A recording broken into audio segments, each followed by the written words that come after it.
"Can I sit here?" a sick little girl asked the stranger at the coffee shop.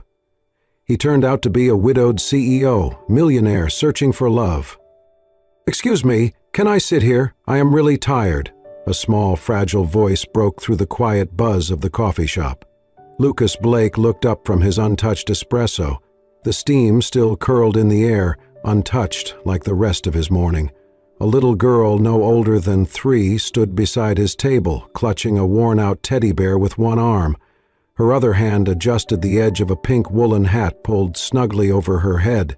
Her eyes, large and glassy, shone with exhaustion but still carried a gentle innocence.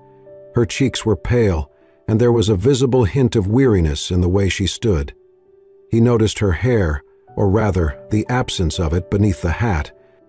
He blinked, surprised. No one had spoken to him like that in a long time, let alone a child.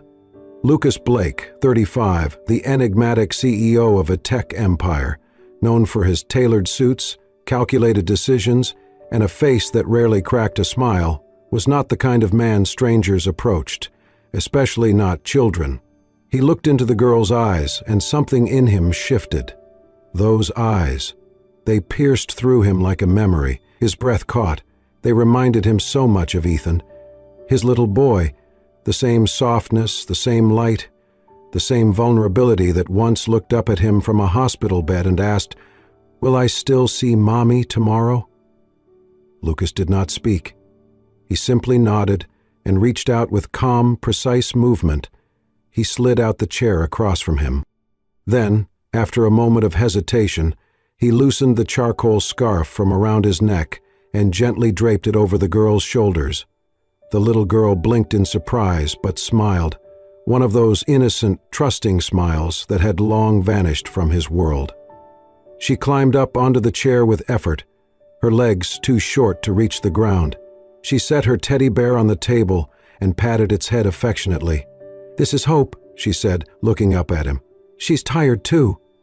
Lucas swallowed the lump in his throat. "Lily?" she called, her voice high with panic. She rushed from the counter toward them, her eyes darting between her daughter and the strange man sitting across from her. "Oh God, I'm so sorry. I didn't know she—" Lucas raised a hand, not rudely, just enough to calm her. His voice was steady, surprisingly gentle. "It's all right, she's lovely." The young woman hesitated, clearly conflicted. Her eyes took in his sharp suit, the leather gloves beside his coffee cup, the kind but unreadable expression on his face. She looked down at Lily, now wrapped in his scarf and humming softly to her teddy bear. Something in her softened. Still, she stepped forward and gently took her daughter's hand. "Thank you," she said quietly, her voice tinged with embarrassment. "But we should go." Lucas nodded once, not demanding, not questioning, just a silent understanding. The woman turned away, lifting Lily into her arms. The child leaned into her shoulder but waved a tiny hand back at him. "Bye-bye, mister." He watched them leave, the way the mother held her daughter tightly, protectively, as if the world outside was a storm and she was the only shelter the child had. Their coats were thin. The woman's boots were worn at the soles. The child's mittens were mismatched. Lucas did not move. The scarf remained draped around the now empty chair. His coffee was cold. For 3 years he had mastered the art of indifference. He had learned how to fill his days with meetings, numbers, and business lunches that ended with empty smiles. He had told himself he was over it, that love, loss, and emotion belonged to another life, a life buried with Claire and Ethan. But today, a child walked up to him and asked for a seat, and something had cracked. He leaned back in his chair, eyes fixed on the glass door that had just closed behind them. Snow began to fall lightly outside, settling on the sidewalk like dust on memories, and for the first time in a long time, Lucas felt something stir within his chest, faint but undeniable, not grief, not guilt, something warmer, hope. Central Park was quiet that Sunday morning, hushed under winter's breath. Bare trees reached into a pale sky as Lucas Blake sat alone on a worn wooden bench. Once this had been a place for laughter with Claire and little Ethan, feeding birds, sharing cocoa. Now it was just another memory in a city filled with ghosts. He sipped lukewarm coffee, watching families stroll by, fathers lifting children, mothers adjusting scarves. Then he saw her, Lily. She spun gently on a merry-go-round, cheeks pink from the cold, a too large knitted hat slipping to one side. One hand clutched a teddy bear, the other stretched out like wings. Lucas blinked. It was her, the little girl from the cafe. A few feet away sat her mother, Emma, holding a worn paperback but never taking her eyes off Lily. Lily spotted him and lit up. She jumped down, running toward him with tiny legs and boundless joy.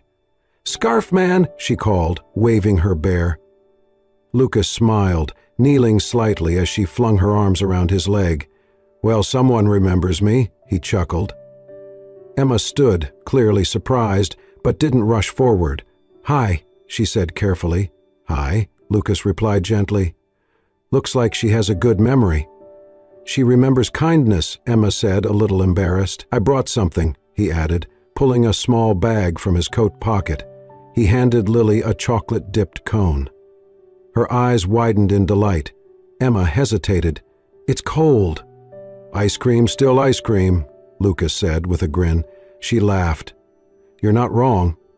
They sat together, Lucas and Emma on either end of the bench, Lily in the middle, swinging her legs, humming softly.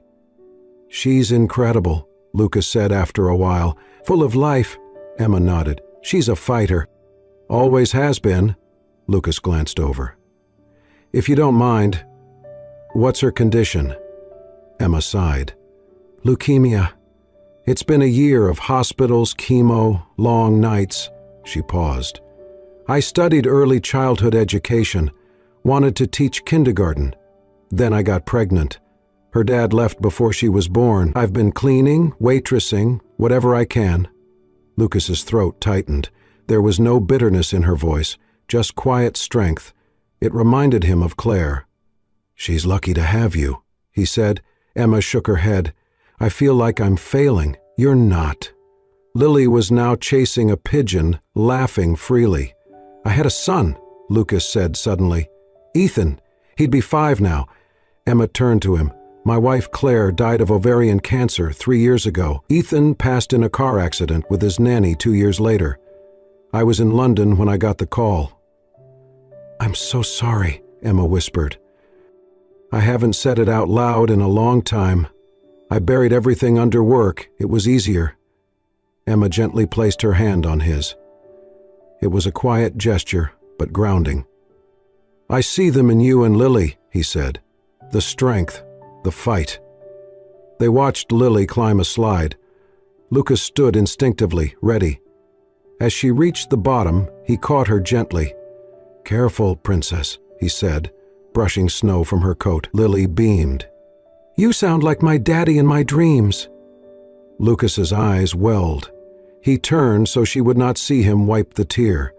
The snow began to fall again, light and silent, like memories returning home. Lucas began showing up at the cafe more often after that morning in the park. Nothing was said and nothing arranged, but each day around 10 he would walk through the door and head straight for the table by the window. The seat across from him rarely stayed empty for long. "Scarf man!" Lily would exclaim whenever she spotted him. She'd dash ahead of her mother, throwing her arms around his leg or holding up her hand for a high five. Lucas, once reserved and expressionless, would always smile, quietly but genuinely.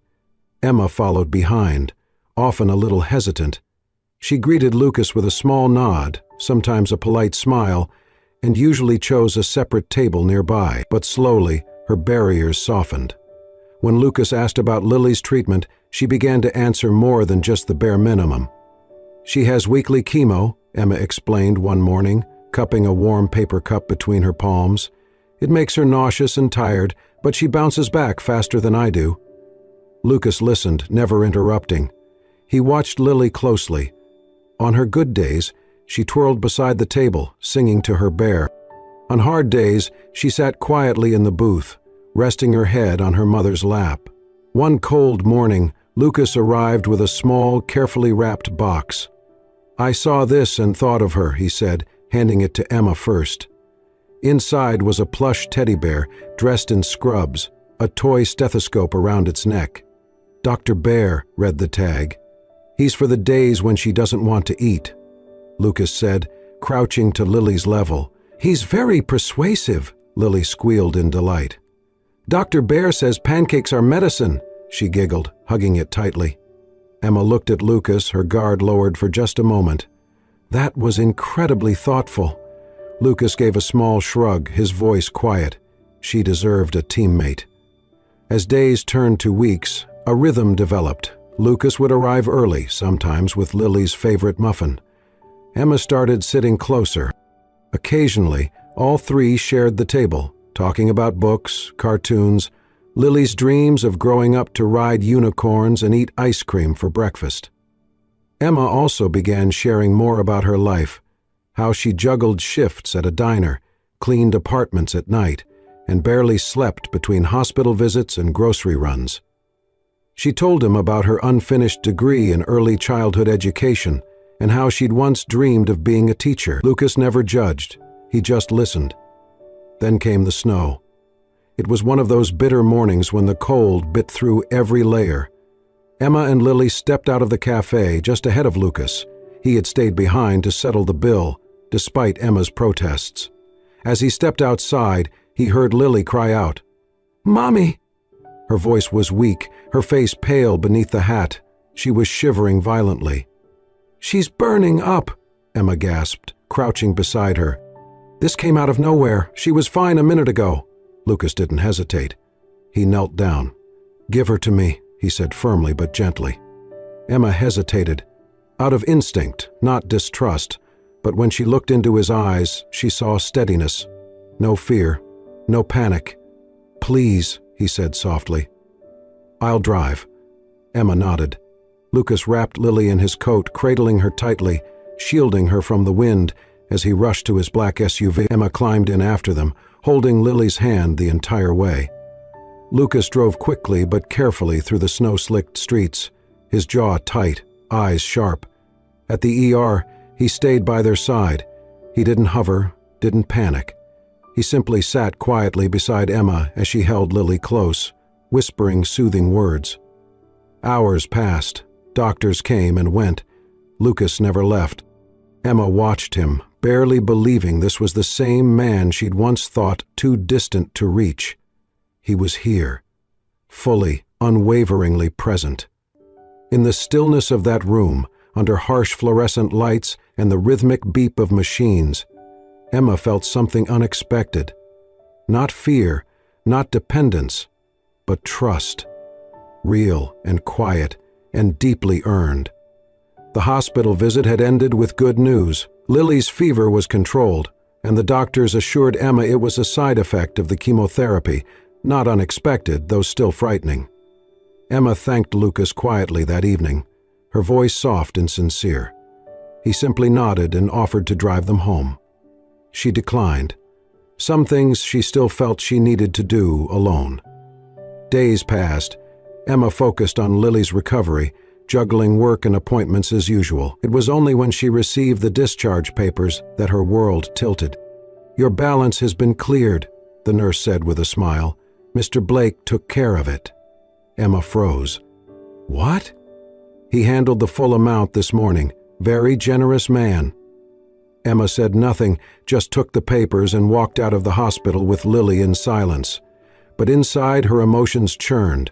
Confusion, anger, and something else she refused to name. That afternoon she stood outside Lucas's office building, heart pounding against her ribs. When the elevator doors opened and she stepped onto the top floor, she was a storm contained in a small frame. He looked up from his desk, surprised to see her. "Emma? Did you think I wouldn't find out?" she snapped, walking in without invitation. Lucas stood. "I was going to tell you." "When?" she demanded. "After you decided what else I couldn't handle on my own?" He exhaled slowly. It wasn't like that. "You paid for everything, behind my back," Emma continued. "Do you have any idea how that makes me feel? I was trying to help." "No," she said sharply. "You were trying to fix something." Like I'm just another broken thing money can mend? Lucas was quiet for a moment. When he spoke, his voice was low. I know I crossed a line, but it wasn't about money. It was about her. About not standing by again and doing nothing. Emma's eyes flashed. Again? Lucas swallowed hard. Claire, my wife, was dying right in front of me, and all I could do was sit there, hold her hand, watch the life drain out of her, day by day. Then Ethan, one phone call and he was gone too. I didn't even get to say goodbye. Emma faltered. Her anger, though still burning, flickered under the weight of his words. I couldn't save them, he continued. But Lily's still here. You're still here. And for the first time in years, I felt like maybe, just maybe, I could do something that mattered. The silence between them stretched. I didn't ask you to, Emma said finally, her voice trembling. I didn't ask anyone to save us. I know, Lucas replied, but I wanted to. She left without another word. 2 days later, the tabloids struck. Emma had just finished folding laundry when her phone buzzed with a link from one of the daycare moms. The headline hit her like a slap. Billionaire CEO Lucas Blake rebrands with tragic mother-daughter duo. Charity stunt or genuine heart? There were photos. At the park, at the cafe. Him holding Lily's hand, her resting on his shoulder. Emma's vision blurred. She clicked out of the article, heart racing, her stomach turned. Had he known? Had all of it been calculated? Was Lily, a convenient image? She blocked his number that night, blocked his email, refused his messages at the door. When he showed up at the cafe the next morning, she was not there. Lucas stood alone at the window table, watching the empty chair across from him like it might somehow fill itself. 3 days later, he knocked on her apartment door. Emma opened it part way, her expression cold. I didn't know about the article, he said immediately. I swear to you, Emma, I didn't leak anything. I didn't want that. But it happened, she said flatly. And now we're public sympathy points for your reputation. That's not what this is, Lucas said. You know me better than that. Do I? She asked, eyes narrowing. Because from where I'm standing, it looks like everything you do has a camera angle. Lucas stepped back like she had struck him. Emma, I never used you, she shook her head. I don't know what to believe anymore. Lucas wanted to fight, to explain, but she had already started closing the door. He stood there for a long time after it shut. That night, Lucas returned home, walked past the silent hallways of his penthouse, and opened a door he had not opened in months. Ethan's room. It still smelled faintly of baby powder and dreams. The toys were in their places, the books untouched. Lucas sat on the edge of the bed and lowered his head into his hands. He had tried. He had dared to feel again, and now the silence around him was louder than ever.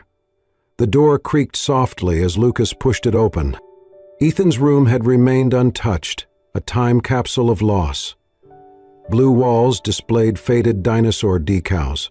A small rocket-sheeted bed lay perfectly made, and a plush stegosaurus rested on the pillow as if waiting for bedtime. Toys and books were neatly arranged on dusty shelves. It was a shrine, not a room in use. Lucas stepped inside, his footsteps hushed on the carpet. He sat carefully on the edge of the bed and reached for a worn children's book labeled The Little Explorer. Its pages curled from frequent readings. He opened to the first page and began reading aloud, his voice cracking. Once upon a time, in a world full of stars, there lived a brave little explorer who believed anything was possible. His voice faltered, his hand trembling as he turned the page. Tears blurred his vision. He glanced at a framed photo on the dresser. Claire, radiant in a sun hat, holding baby Ethan. Ethan grinned, missing his 2 front teeth. Mint ice cream smeared around his mouth, captured in what Claire had called the perfect moment. Lucas closed the book, pressing it against his chest. The pain in his heart deepened. not sharp anymore, but hollow and weighty. Yet in that emptiness lay a spark, a chance for something new. He thought of Emma's smile and Lily's laughter. Their presence hadn't erased grief, but offered something else, hope, and a way to feel again. In that quiet moment, he understood his feelings for Emma were no longer pity or gratitude. They were love, slow, careful, unspoken, but unmistakable. With that realization came clarity. He was done running. Meanwhile, Lily stood at their front door, clutching her stuffed bear, Hope in one hand and a scribbled note in the other. Emma, humming as she unloaded groceries in the kitchen, didn't notice Lily slip away. The city air was cold, but Lily bundled herself in a pink coat and wool hat. She had overheard her mother on the phone speaking about Lucas. How he hadn't called, hadn't come by. She didn't understand every word, but knew this: Daddy Lucas was sad, and she missed him. So she grabbed Hope and her note, ventured down the stairs, and waited at the street corner by a woman boarding the bus. "Where are you going, sweetie?" the woman asked kindly. "To the coffee place," Lily replied earnestly, "where I met my scarf man." The woman laughed, assuming an adult was nearby. But when the bus arrived, Lily climbed on alone and sat by the window, framed by early evening light. When Emma looked up and realized Lily's jacket was missing, her small kitchen quieted. Panic set in. She searched every room. When she saw the front door ajar, fear erupted in her chest. She grabbed her phone with trembling fingers and dialed Lucas, terrified. "Lily's gone. I think she went looking for you." Lucas was already grabbing his coat. "Stay inside, I'll find her." He arrived at the cafe moments later, heart pounding. Snow began to fall softly, and then, there she was, tiny, alone. Clutching Hope tightly, boots dangling above the pavement, she sat patiently on their bench outside. Lucas jumped from the car and ran to her. "Lily?" She looked up and beamed. "I came to find you. Mama said you were gone." He knelt down and wrapped her in his arms, pressing his forehead gently to hers. Tears pooled in his eyes. "You can't do that, sweetheart. You scared us." Emma arrived breathless, her face contorted with fear. Then she saw Lily, safe in Lucas's arms, and could no longer hold back her tears. "I thought I lost her," she cried. Lucas stood calmly, still holding Lily, and looked Emma in the eyes. "You didn't lose her. And you don't have to go through this alone anymore." Tears spilled down Emma's cheeks as she covered her mouth in emotion. She reached out, touching Lucas's arm. "I never believed I could ever have a family again," he said softly. "But if you let me, I want to try."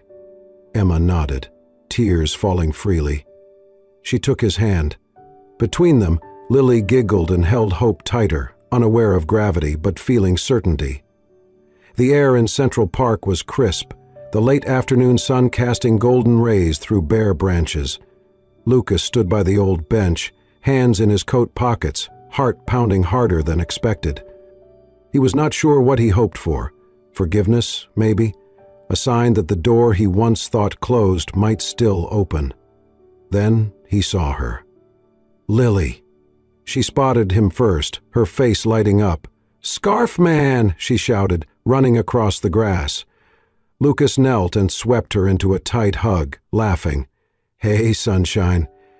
Emma followed a few steps behind, cautious as ever, but seeing Lily's pure joy, her expression softened. She met Lucas's eyes and gave him a real smile, for the first time in weeks.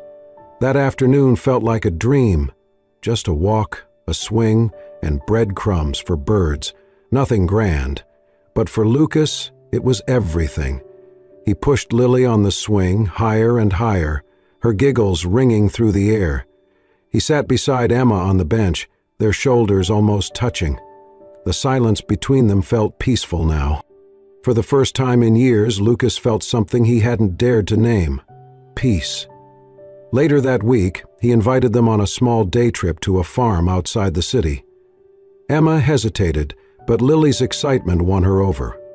The farm was simple: wood fences, muddy trails, animals wandering freely. Lily was enchanted. Lucas held her hand as they fed carrots to a donkey, helped her pet a lamb, and even wove her a crown of grass. Emma watched from a short distance, arms crossed, but her face soft. As Lily danced between them, Emma saw more than kindness in Lucas's actions. He belonged there, with them. On the ride home, Lily asleep in the back seat, Emma turned to him.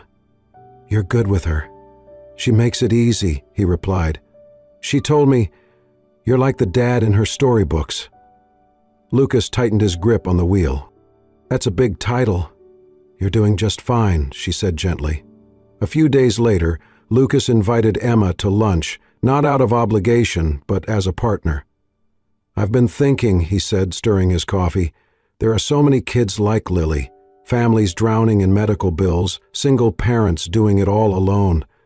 Emma nodded, understanding too well. "I want to start a foundation," he continued. "Not for PR, just real help." "What kind of help?" she asked. "Grants, emotional support, play therapy, education. I want to name it after someone brave." "Lily?" "And Hope," he said, nodding to the bear Lily always carried. "Hope and Lily." Emma was stunned. "I want you to help lead it," he said. "Your heart, your background. It's exactly what this needs." She paused, then nodded. From that day on, they worked as partners. Emma organized story times, meetups, toy drives. She wrote lesson plans, led hospital reading hours, and brought warmth to every child she met. Lucas handled logistics, finances, expansion, but he never missed an event. He was there, for every meeting, for Emma, and always for Lily. Working together showed them more than compatibility. Emma saw Lucas's steadiness, the way he noticed when she was overwhelmed, the gentleness he offered in silence. Lucas saw her brilliance, her calm in chaos, her compassion, her unwavering strength. She wasn't just Lily's mother. She was the woman he admired. And admiration turned quietly, steadily, into something more. One night after a fundraiser, as they packed up alone, Lucas looked at her, really looked. And for the first time, he saw not just the woman who'd walked unexpectedly into his life. He saw the woman he wanted to never walk out. The call came at 3:17 a.m. Emma's voice on the other end was trembling, panicked. "She's burning up. She can't breathe properly. I'm calling an ambulance." Lucas was already putting on his coat. "I'll meet you there." At the hospital, chaos swallowed them. Doctors rushed Lily down the hallway as alarms beeped. Her tiny body looked even smaller in the flurry of motion, tubes, wires, oxygen mask.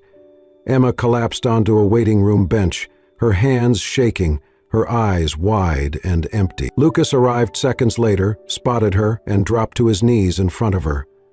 "She's in ICU," she whispered. "They said complications from the treatment. They don't know if she'll—" Her voice broke, and she folded in on herself, gasping through tears. Without a word, Lucas wrapped his arms around her and pulled her close. She didn't resist. "I'm here," he murmured into her hair. "I'm not going anywhere," Emma sobbed into his shoulder, her fingers gripping his coat like she might fall apart if she let go. Hours passed. Lucas paced, made calls. Within the hour, a private medical team from out of state was en route. Specialists in pediatric oncology. The best. Emma watched in stunned silence as he coordinated everything. Never frantic, never boastful. Just focused, committed. "She's my family too," he said quietly, as if answering the question she hadn't dared ask. When the doctors emerged from ICU later that morning, their expressions were cautious but not grim. "She's stable," the lead physician said. "Still critical, but she's fighting." Lucas exhaled and sat beside Emma in the waiting room. She turned to him with bloodshot eyes, reached out slowly and took his hand, not in gratitude, in need, in trust. He laced his fingers through hers and they sat like that for a long time, no words, just the hum of machines and the scent of disinfectant in the air. Over the next few days, Emma barely left Lily's side. Lucas stayed too. He brought her fresh clothes, made her eat when she forgot, rubbed her shoulders when stress locked her muscles tight. It was in those quiet, painful hours that something unspoken grew stronger. When Lily finally opened her eyes again, her voice was hoarse but smiling. "Mommy, Lucas, I'm still alive?" Emma nodded through tears. Lucas bent down to kiss her forehead. "Yes, you brave little star, you're still here."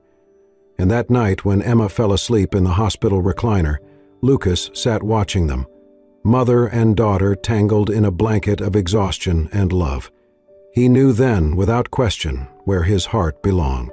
1 week later, Lily was discharged, with cautious optimism and a new treatment plan. Lucas brought them home, not to the apartment Emma had once tried to make feel like more than survival, but to his house, his real home. It was Emma who hesitated, standing in the grand foyer beneath crystal lights and polished marble floors. "I don't belong in a place like this," she whispered. Lucas knelt beside Lily, who was already marveling at the sweeping staircase. Then he looked up at Emma. "Yes, you do," he said, "because this isn't just a house anymore. Not without you two." That night, the staff in Lucas's mansion saw something they never imagined. Their distant, reserved boss was crawling on the floor with a little girl, pretending to be a dragon. He tucked her into a guest room that quickly became hers, complete with glow-in-the-dark stars on the ceiling. And he stood in the doorway long after she had fallen asleep, watching her breathe.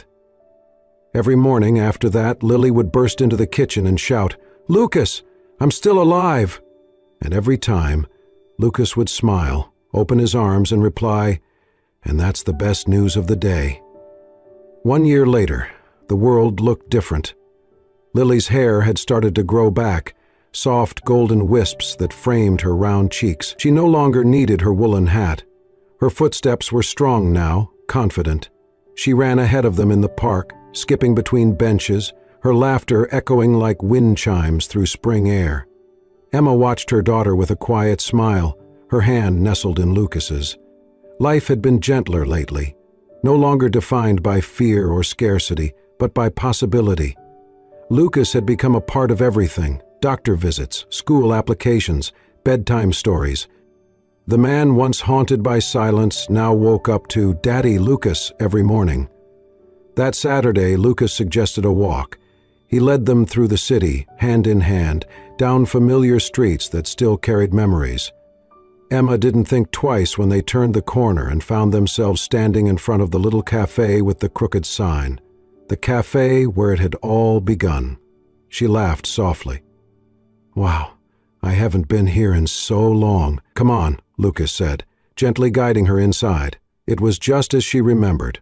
Warm, modest, the scent of coffee and fresh bread curling through the air, and there, by the window, the same table waited. Empty. Waiting. They took their seats. Lucas across from her, Lily climbing into the middle chair just like before. Emma shook her head in disbelief. "You planned this, didn't you?" Lucas only smiled. Lily looked around, her eyes suddenly wide with recognition. She gasped and clapped her hands. "This is it! This is where I said it!" Emma blinked. "Said what?" The little girl grinned. "Where I said, 'Can I sit here?'" She looked at Lucas.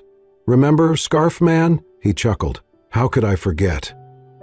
Emma's eyes welled with emotion. She reached across the table, squeezing Lucas's hand. "This place really did change everything."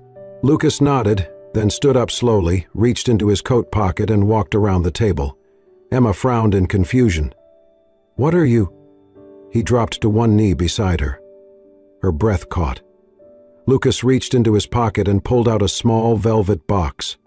He opened it to reveal a simple, elegant ring. No diamonds screaming for attention. Just a symbol of love, real, steady, and forever. His voice was calm, but his eyes shimmered. "The first time you walked into my life, it was because your daughter asked me if she could sit here. And I had no idea that she, both of you, would change everything for me." Emma's hands flew to her mouth, already trembling. "I lost my first family," he continued, "and for a long time I believed I wasn't allowed to love again. But you, Emma, You brought me back.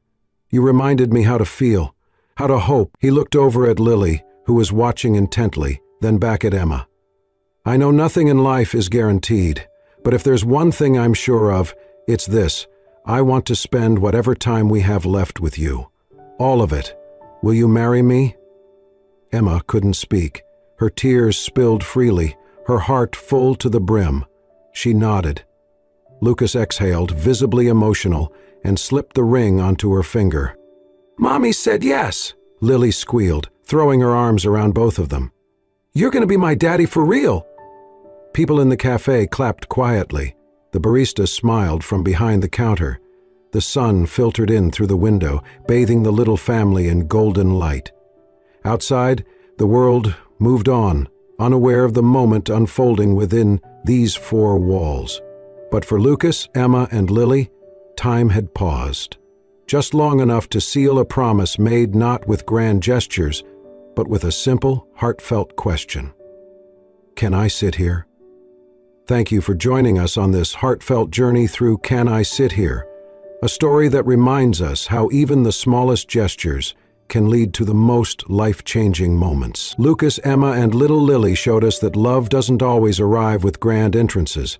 It sometimes walks quietly into a coffee shop and asks for a seat. If this story touched your heart, made you smile, or brought a tear to your eye, we invite you to subscribe to Soul-Stirring Stories, where every tale is crafted to heal, inspire, and remind us of the beauty in human connection. Hit that subscribe button, turn on the notification bell, and share this story with someone who believes in second chances and the magic of kindness. Until next time, keep your heart open, because you never know when someone might ask, "Can I sit here?"